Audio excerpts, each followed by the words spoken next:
नमस्कार फ्रेंड्स, कैसे हैं आप सब। आशा करती हूँ सभी बहुत अच्छे होंगे। मैं पूजा वेलकम करती हूँ आप सभी का आपके अपने यूट्यूब चैनल अंकित वास्तु ज्ञान में। फ्रेंड्स, सोमवार का दिन देवों के देव महादेव को समर्पित है। इस दिन पूजा करने से भगवान शंकर बेहद प्रसन्न होते हैं। लोग आज के दिन व्रत भी रखते हैं। इस व्रत में भक्त भगवान शिव संग पार्वती जी की विशेष रूप से पूजा करते हैं।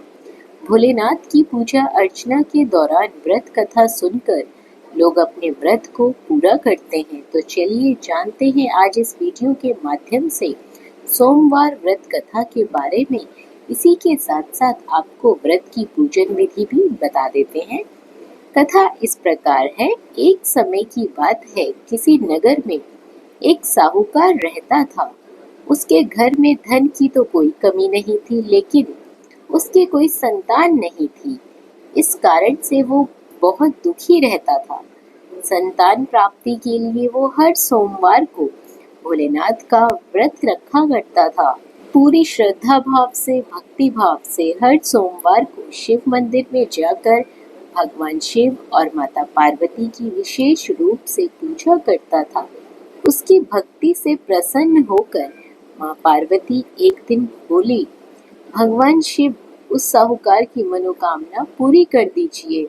उससे आग्रह करने लगी। इस पर भगवान शिव ने कहा, हे पार्वती, इस संसार में हर प्राणी को उसके कर्मों के हिसाब से ही फल मिलता है। जिसके भाग्य में जो होगा उसे वो भोगना ही पड़ता है।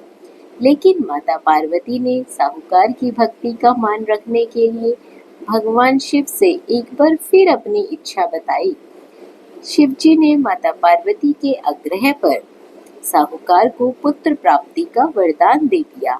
साथ ही ये भी कहा कि उसके बालक की आयु केवल और केवल 12 वर्ष ही होगी। साहूकार माता पार्वती और भगवान शिव की बातचीत को सुन रहा था।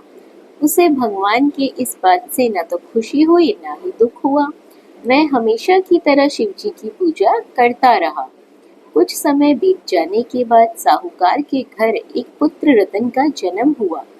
जब उस बालक की उम्र 11 वर्ष हो गई तो उसे पढ़ाई के लिए काशी नगरी भेज दिया गया।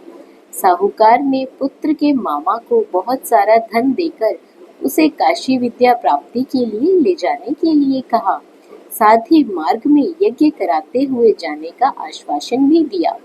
साथ ही यज्ञ स्थल पर ब्राह्मणों को भोजन कराने और दक्षिणा देने के लिए भी कहा गया। अब क्या था, दोनों मामा भांजे साहूकार के निर्देश का पालन करते हुए यज्ञ कराते और ब्राह्मणों को दान दक्षिणा देते काशी की ओर चल पड़े। रात में एक नगर पड़ा जहाँ किसी राजा की कन्या का विवाह हो रहा था। लेकिन जिस राजकुमार से उसका विवाह होने वाला था वो व्यक्ति एक आंख से काना था। राजकुमार के पिता ने अपने पुत्र के काना होने की बात को छुपाने के लिए एक चाल सोची। साहूकार के पुत्र को देखकर उसने सोचा, क्यों ना इस लड़के को दुल्हा बनाकर राजकुमारी से विवाह करा दूं। विवाह के बाद इसको धन देकर विदा कर दूंगा, फिर राजकुमारी को अपने नगर ले जाऊंगा। इसी तरह वह साहूकार लड़के को दूल्हे के वस्त्र पहनाकर राजकुमारी से विवाह करवा देता है।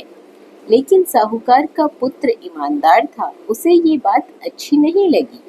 उसने मौका मिलते ही राजकुमारी की चुन्नी के पल्लू पर लिख दिया कि तुम्हारा विवाह तो मेरे साथ हुआ है, लेकिन जिस राजकुमार के साथ तुम्हें भेजा जाएगा वो व्यक्ति एक आंख से काना है। मैं तो काशी पढ़ने के लिए जा रहा हूँ।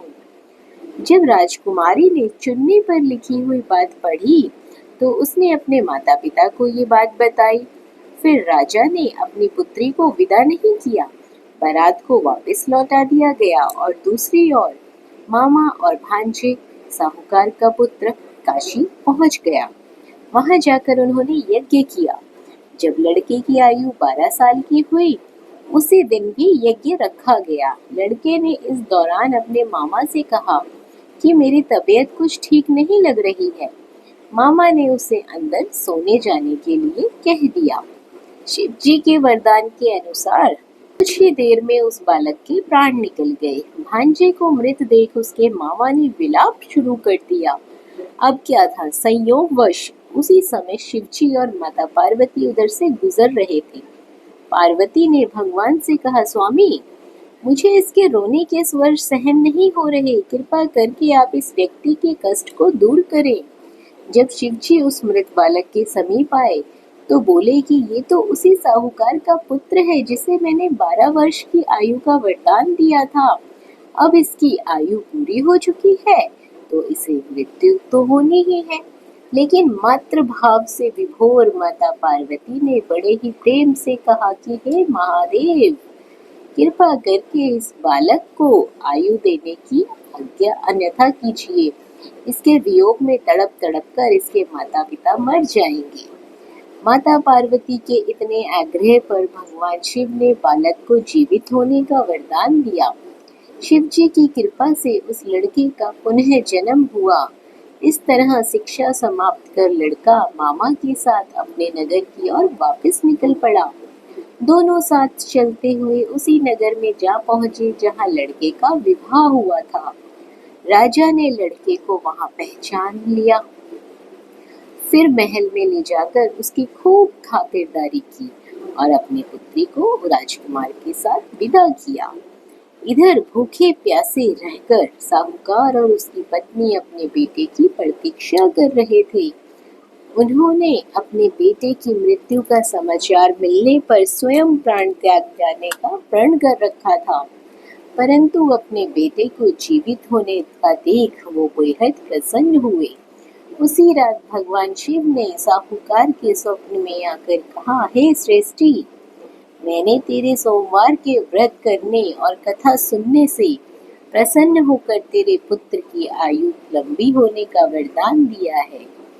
इसी तरह सभी लोग भगवान शिव की तपस्या करते हैं, व्रत रखते हैं, कथा सुनते हैं और भोलेनाथ उन सभी की मनवांछित इच्छाएं पूरी करते हैं।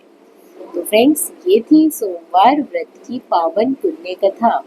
आशा करती हूँ ये सभी कथा आपको जरूर पसंद आ रही होगी। आगे बात करते हैं सोमवार व्रत की पूजन विधि की। पूजन विधि बहुत ही सरल है। नारद पुराण में सोमवार व्रत की विधि बताई गई है।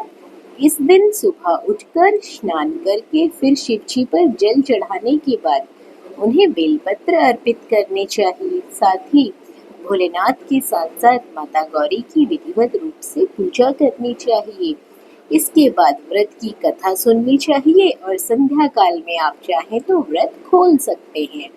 मान्यता के मुताबिक इस व्रत में 3 पहर के उपवास रखने पड़ते हैं, यानी कि 3 पहर पूरे होते ही शाम के वक्त आप लोग उपवास खोल सकते हैं। क्योंकि सोमवार व्रत 3 तरह के होते हैं। इनमें एक पहला आता है हर सोमवार व्रत, दूसरा होता है सौम्य सोमवार व्रत और तीसरा होता है 16 सोमवार व्रत। परंतु इन सभी व्रतों में पूजन विधि एक समान रहती है और भोलेनाथ की कृपा भी व्यक्तियों पर एक समान बरसती रहती है। तो फ्रेंड्स, आशा करती हूँ ये कथा, कहानी, पूजा विधि आप लोगों को बहुत अच्छी लगी होगी। वीडियो पसंद आई हो तो वीडियो को लाइक ज़रूर करें, कमेंट बॉक्स पर हर हर महादेव ज़रूर लिखें और यदि आप चैनल पर पहली बार आए हैं तो चैनल को सब्सक्राइब ज़रूर कर लें। धन्यवाद।